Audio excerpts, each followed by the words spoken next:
Masakit na inamin sa akin ni Paing lahat ng katotohanan.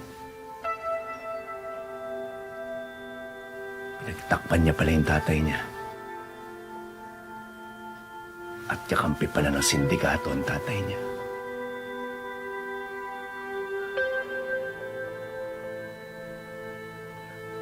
Pinapaikot nila tayong lahat, Nay.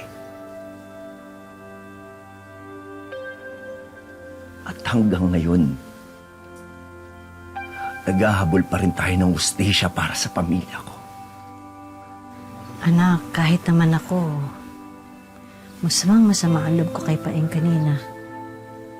Pero naisip ko na ngayon kakampi natin siya, baka matulungan niya tayo. Wala na akong tiwala sa kanya.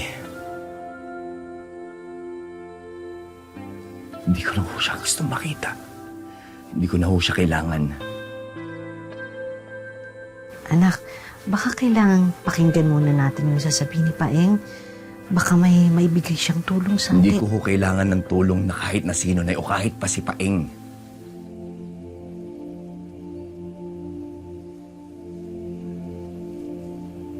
Laban ko to, Nay. Lalaban ako mag-isa. At hindi ako titigil hanggat hindi ko napapabagsak ang lahat ng miyembro ng Golden Scorpion at lahat ng mga kasabwat nila.